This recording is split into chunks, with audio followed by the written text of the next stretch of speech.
Hello people and hello universe, it's me again guys. Nakikita ako, yan po si Pangulong Marcos Jr.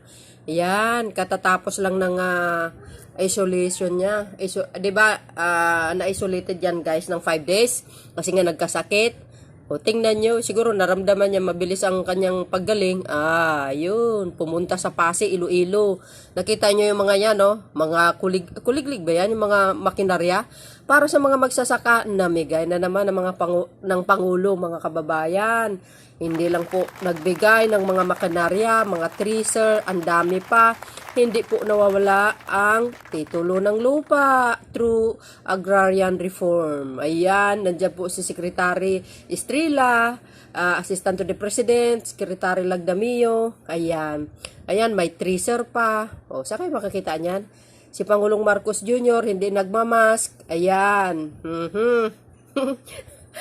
And of course, masaya po tayo lahat dahil magaling na pa ang Pangulo. And of course, guys, shout out sa mga taga Iloilo, Pasig. Ayan, maayong udto sa inyo, mga palangga. Kumusta kayo? Saan kayo makakita? Yan. Alagaan nyo yung mga makinarya nyo yan para sa inyong mga pagtatanim ng palay. Libre yan. Bihira ka lang makakita yung ganyang Pangulo, mga bes, mga langga. Ngayon nyo lang yan naramdaman ang pagmamahal ng isang Pangulo sa mga magsasaka. Kompleto rekado yan, yan mga makinarya kadamo gid. Shout out sa inyo mga langga. Ayan kadamo gid. And of course guys, kahapon po yan. Yes, today pala, no? December 11 actually, if I'm not mistaken, guys. So congratulations sa mga beneficiaries. And siyempre sa pinakamasipag na sekretary ng DAR, si Secretary Estrella. So yun guys, tingnan nyo, wow. Sana all. Mapasana all kasi talaga. Well, marami nagtatanong kung bakit parang ang salita ko Ilonggo. Kasi when I was in high school guys, mga kaklase ko, even sa elementary guys, no? Mga kaklase ko, halos Ilonggo. Tapos mga Bisaya. Kaya natuto ako mga kababayan. Ayan. Wow. Biro nyo. At ano ito? Ay, gilingan ito guys, no? Pagkatapos ng ani, itong kulay orange. Kasi dumadaan dito sa harapan namin yung ganitong klase. Alam ko na yan. Treaser. Ayan. So, maraming salamat po, Mr. President. Pero, ayan, sa wakas, nagmask na rin. Yan po ang ano kasi ng doktor niya eh. Okay naman guys, so far so good. Ayan, malakas ang Pangulo, sexy pa din. Ay, gwapo pala. So, ganun pa man mga kababayan, tunghayan natin ang kanyang pagbibigay ng titulo ng lupa sa napakadaming beneficiaries. Siyempre, kahit sino ba naman guys, hindi matutuwa sa ganyan sa tagal ng panahon, dekada na. Ngayon lang nila natatamo ang kagalakan sapagkat maibigay na sa kanila ang kanilang titulo ng lupa sa mahabang panahon. Kahit ako ba naman siyempre, lulundag ako sa tuwa. And only the Marcos administration actually. Alam po natin yan. Marami na po tayong video na in-upload sa pagbibigay ng lupa ng ating mahal na Pangulo sa iba't ibang region. Umpisa pa lang yan. Grabe. Tuloy-tuloy ang pagbibigay ng titulo ng lupa sa ating mga beneficiaries. And of course guys, congratulations sa lahat. At siyempre, magpapasalamat po tayo sa ating mahal na Pangulo sa kanyang napakabuting puso, no? At naintindihan ang mga hinanaing ng mamayang Pilipino. Yan ang totoong pangako. Hindi napako. Hindi katulad ni Curicong. Sabi niya nung siya ay umupo bilang Pangulo ng Pilipinas, ibibigay niya daw yun yung sa mga magsasaka. Ang more than 6,000 na lupa yata ayan na titulo, if I'm not mistaken, dyan sa Santa Luisita ba yan? Diba? Pangako niya po yun, ibigay niya yung mga titulo ng mga lupa para sa mga magsasaka dyan. Pero hindi po nangyari hanggang kay doon sa anak niya, no? Hindi po rin nangyari. Bagkos ang nangyari, nagkaroon pa ng masaker. Ang dami pang namatay. Di kayo naloka mga kababayan. Pero itong pangako ni Pangulong Marcos Jr., yan, pakung-pako na naibinigay na. Tinupad niya ang kanyang pangako. Ika nga, pakung-pako sa ano guys, sa kahoy. Bumaon ang kanyang pako na talagang itinupad niya. And congratulations, sana all ganito ang mga pangulo na mga nagdaan.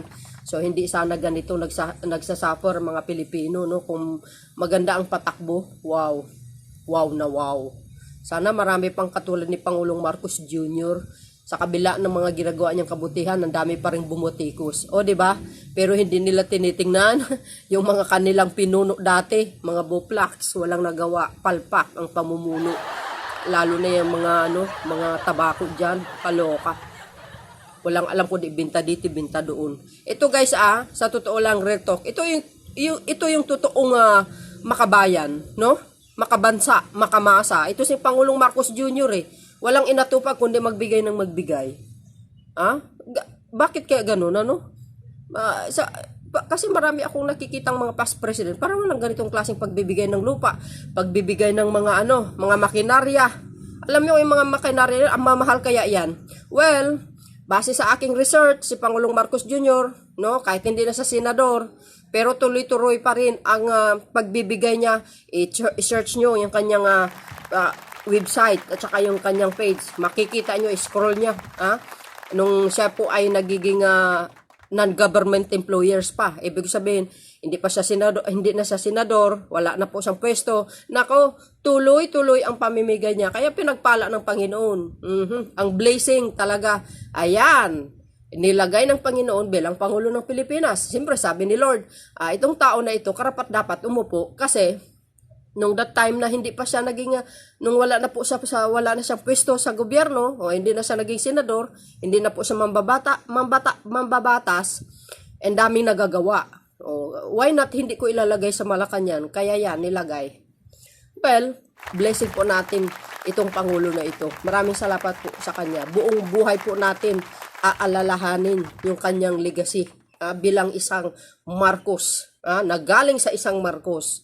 Ay, ika nga, Marcos Senior, guys. So, anyway, guys, maraming salamat sa inyong panunood. Natural, panoorin po natin ang speech ng Undersecretary ng DAR ng Pasig, Iloilo. Talagang, alam nyo, guys, naging landslide ang Pangulo sa Iloilo, sa totoo lang. Kaya naman, tingnan mo kung nasaan si Pangulong Marcos, ganyan. Binabalik niya lang ang kanyang pangako nung that time na nagkaraban po siya dyan. Grabe, no?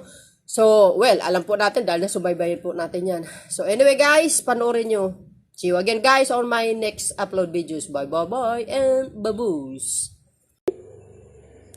The same day, December 11 of 2021, the same day, 8,200 plus volunteers, supporters of BBM for President came to this city, saan ba yan?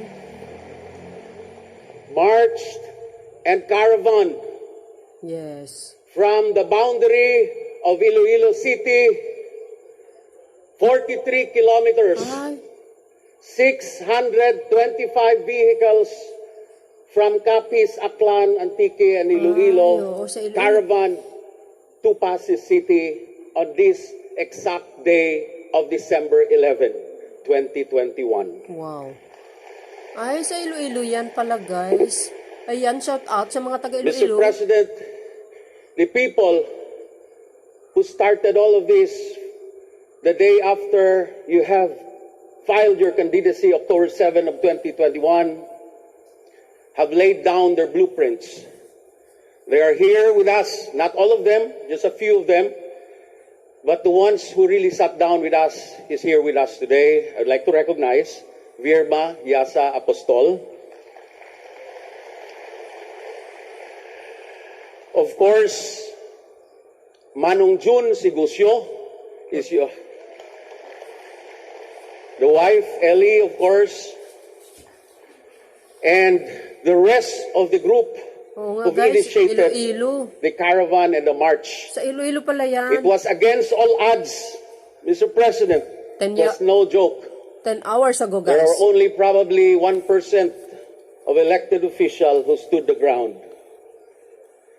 But, Mr. President, we are here today with all our barangay captains, 51 of which elected and re-elected, newly elected, with all the barangay kagawads of Pasig City, all those who are all here, our city councilors, of course, our city mayor. To each and every one of you, we welcome you all. Thank you, Mr. President, for giving us this very significant day, December 11. It will be marked in the history of Pasig City that 2 years after you came back as our new president, as our president. We are proud of you, sir. Wow. Ayan, shout out sa mga taga-Iloilo dyan, guys. To the most important characters, the farmer beneficiaries are all here right now. Wow. Secretary Conrad Estrella have worked day and night to make sure that the titles which has to be printed has to catch up. You are the luckiest one because you are the few thousands who's going to receive all of this. ARBs, you are welcome to Pasig City with our president as your guest, and all of you, please take care of what the president will share to you. Yes. Because this is your future and your family's future. Welcome to Pasig City. God bless us all. Wow. Oo naman, Maraming salamat po, Yusek Palmares. paingatan nyo yung mga gamit nyo, mga Ngayon naman, makinarya. Bihira tunghayan lang yan. natin ang pamamahagi ng EP-CLOAS at e-titles sa ating Wow. agrarian reform beneficiaries. Wow, guys. Titulo ng lupa na Inaanyayahan naman. po natin ang ating mahal na Pangulo, Ferdinand R. Marcos Jr. Sana para all. pangunahan ang pamamahagi ng EP-CLOAS at e-titles. Congratulations Ang po. mga ARBs na tatanggap ng EP-CLOAS at e-titles ay galing po sa iba't ibang probinsya ng Panay. Panay Para Iloilo sa pala yan. probinsya Ay. ng Aklan, Petrona L. Nedic, Wow, iba't iba palang lugar yan, guys, sa Felda P. Iloilo. Elichong, Oh, congratulations, mga inday, mga dudong. probinsya ng Antique, Guys, titulo ng Adelaida lupo C. yan. Hentoleo, Wow. Si Pangulong Marcos Jr., Jerry kagagaling C. niya lang sakit, Kibite. nagbigay na naman ng titulo ng lupa at saka mga makinarya. Wow, congratulations mga day, mga tuto. Congratulations sa titulo ng lupa nyo. Wow. Ay, sana all na lang talaga. probinsya ng Capiz, Hernane G. Filarca, The best ka talaga, Mr. President Marcos Jr. Wala kang katulad. Wow. Rosario C. Campo, Thank you, Secretary, si Secretary probinsya ng Guimaras, Estrella de Ter. Judith G. Takuyan, Napakasipag po nito, no? Ng sekretary na ito. Mana sa lulo niya, guys. Yung dating Dar Secretary ng Marcos Sr. Lulo niya po yun. Godofredo M. Zaragoza,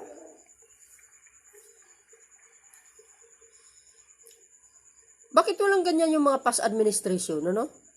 Mayroon ba ganyan, mga besh? probinsya ng Iloilo, Chodorico P. Plantig, Wow. Nakakatawa naman ito. Ay, natuwa ako talaga sa totoo lang. Sa mga kababayan natin, napakaswerte nila talaga. Maagang at pamasko yan, mga... Elmi A. Plantig, Maagang pamasko yan, mga kababayan. Ayan, shout out kila Madam Dora, Divina, Shunihis, Madam Linda Ripurada, Madam Jima, Sir Gardo, Sir Ditron, yan, kay Sir Paul, Congratulations sa lahat ng ating Kay- mga benepisyaryo. kay Sir Mel. Madami po yan, guys, ha? Marami na ibinigay na kanina po yung mga ibang At sa titulo. puntong ito, pakinggan po natin si Ginang Jeneline S. Bedaure para magbigay ng pasasalamat sa patuloy na pagsuporta ng mahal na Pangulo sa mga agrarian reform beneficiaries. Nako, napakarami ang binigyan, mga kababayan. Nauna na yung iba. Sa totoo lang. Nahuli na lang yan, mga yan. Ladies and gentlemen, the President of the Republic of the Philippines, His Excellency Ferdinand R. Marcos Jr. Yun, no? Saan kayo niyan? Wow. Natatawa pa si Pangulo. Maraming salamat sa ating Agrarian Reform Secretary na kanamit na ako. Ay, sorry po. Nag-Ilonggo Hindi ka din. nag-practice yung asawa ko, taga Bago City. Dapat nag-practice kasi First Lady para maging, parang Ilocano yung naririnig ko eh. Kaya sabi ko, kaya ako naintindihan, parang mukhang Ilocano natin sinasalita eh. Ay, please sit down. Ang ating agrarian reform at ang ating kaibigan na kasama nga natin at nabanggit niya, naalala niya, hindi ko na naalala hanggat sinabi niya sa akin pagbaba ko, na exactly 2 years ago, December 11 din pala talaga, yung aming naging caravan, tapos nagkarali tayo ng kalaki-laki. Oo. Landslide si Pangulong dahil Marcos dun, dyan eh. ay naging matagumpay ang kampanya natin bilang Pangulo. Kaya unang-una, magpapasalamat ako sa kanya at magpapasalamat ako sa inyong lahat na tumulong Ay, sa ating nagbigay ng suporta. Gwapo pa sa din ang ating Pangulo kahit may kandidatura. sakit. At ito naman, sana naman, at hindi may babawi, may susupli namin ang aming tulong, ang aming trabaho para pagandahin ang buhay ng ating Yan ang mga totoong kababayan. pangako. Ang ating City Mayor ng Pasig, Mayor Stephen Palmares. Mayor, beneficiaries of the land titles and farm machinery equipment. Ayan. Yeah. Lahat ng ating mga agrarian reform beneficiaries, fellow workers in government, other distinguished guests, ladies and gentlemen, maayong hapon sa inyo tanan. Oh, nag-Ilonggo din ang Pangulo. Yun ang Ilonggo. Ay,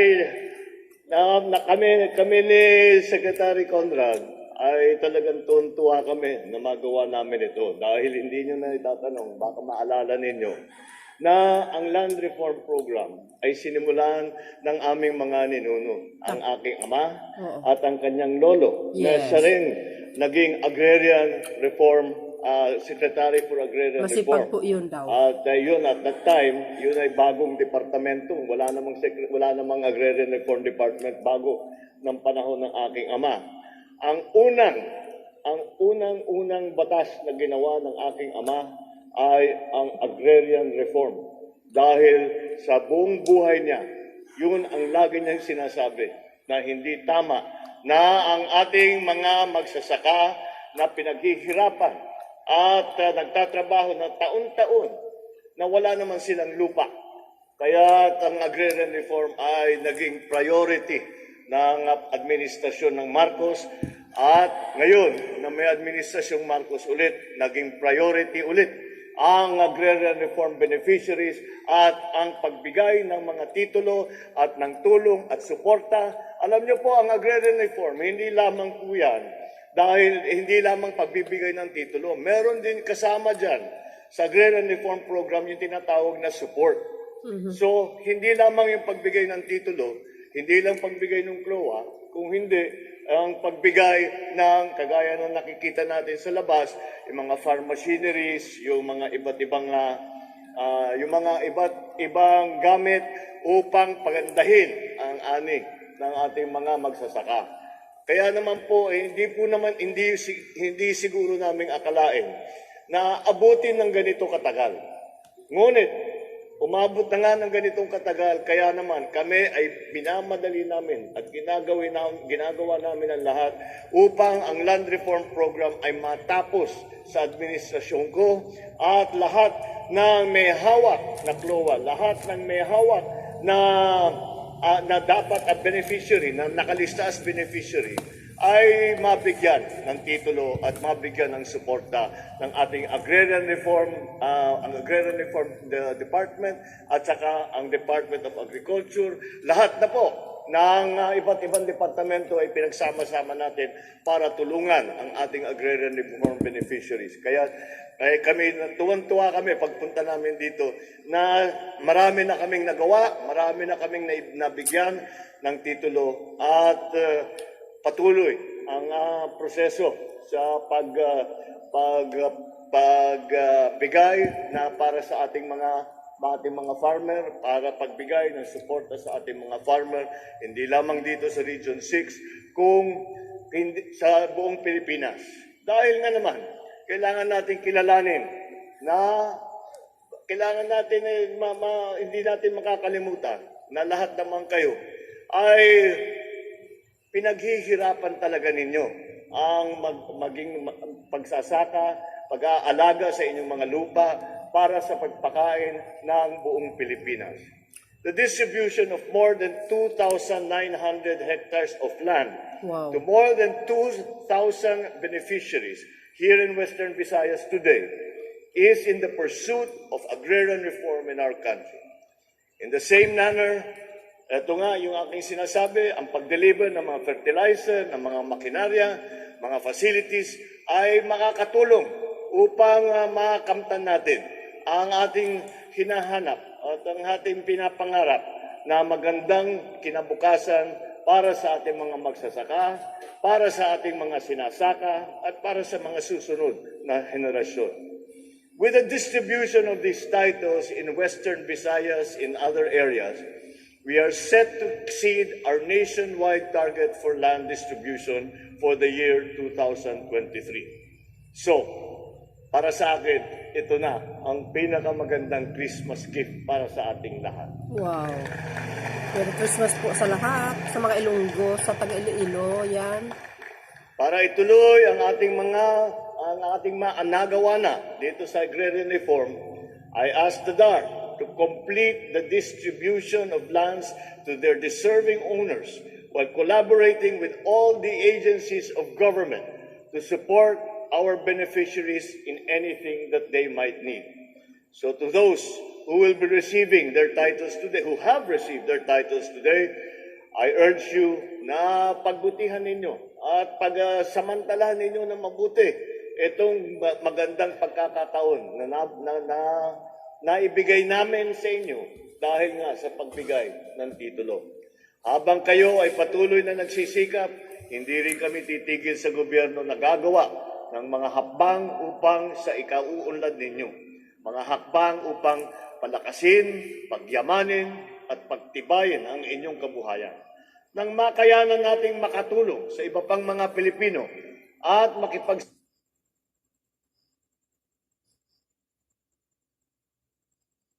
Wala, naghang.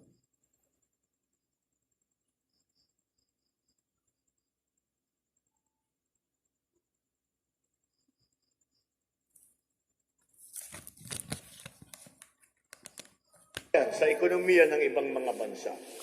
Sama-sama tayong kikilos para sa mas maginhawang bukas at mas matatag na bagong Pilipinas. Ladies and gentlemen, let us all come together to empower our farmers, bring equity to our people, raise the productivity of our lands.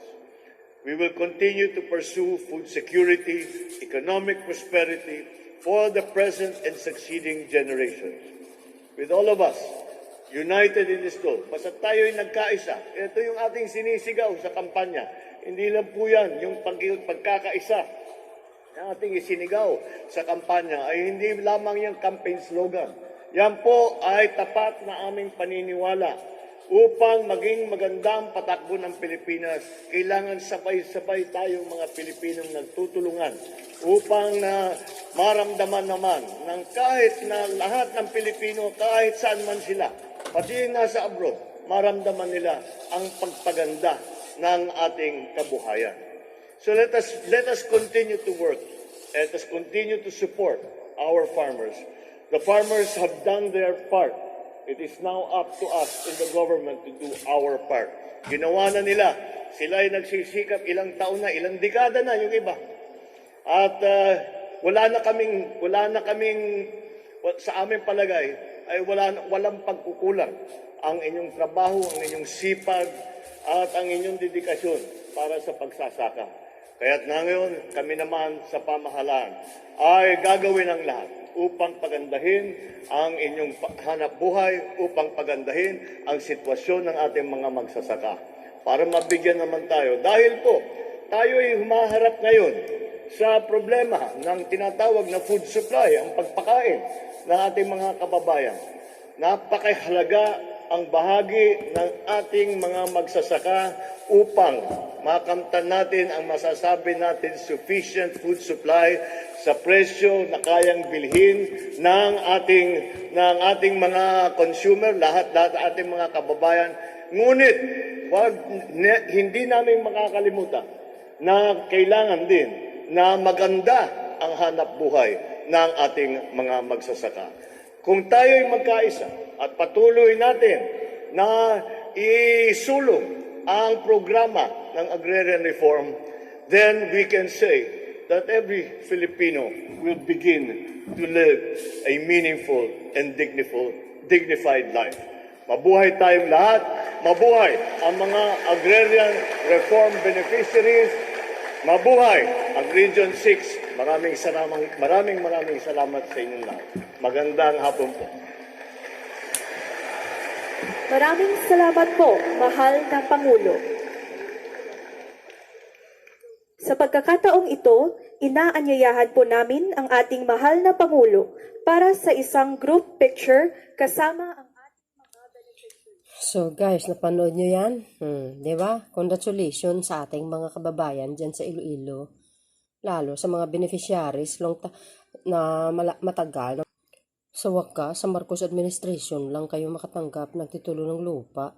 Pero sa mga pasa administration, parang parang hindi ko talaga nakikita yung mga ibang pas admin na nagbigay ng titulo ng lupa bala. Dahil dyan sa Marcos administration, ngayon nyo lang natanggap yung titulo ng lupa nyo, mga inday, mga kababayan pala. Ayun kadamo nila Aba, grabe, gali. Ayan, congratulations sa inyong tanan, mga langga. Ayan, sana alagaan nyo yung mga titulo niya, tsaka yung mga lupa nyo. At syempre, yung mga machinery nyo bala, bihira lang ang makatanggap yan. Buti kay si Pangulong Marcos ang presidente ngayon karon. Dahil kung hindi, kulilat talaga ang Pilipino na naman. Baka puro tae na naman ang paligid siyang manilagbe bala. Yan, siyempre, shout out sa ating mga kababayan dyan, mga Marcos loyalists. Diba guys, marunong ako mag-Ilonggo. Because, the time when I was in high school student, guys, mga kaklase ko, puro Ilonggo tsaka Bisaya, of course. No? Kadamo nga tao, nagpunta dyan sa pag-distribute ng lupa. Siguro mag-celebrate bala ang mga agrarian reform beneficiaries. At syempre, congratulations sa mga nakatanggap ng machinery. So, yun mga palangga, madamo nga salamat sa inyo sa pag-watching nyo. Ayan, God bless Pilipinas at patuloy tayo mag-pray para sa kagalingan ng tuluyan ng ating mahal na Pangulo. At syempre, mag-pray pala tayo para sa peace and love and unity sa lahat ng ating mga kababayan dyan. So yun guys, see you again on my next upload videos. Bye and babus. Sabi ko, kala nyo di marunong mag-Ilonggo. So sana ito talaga mag-Ilonggo guys. Bye and babus.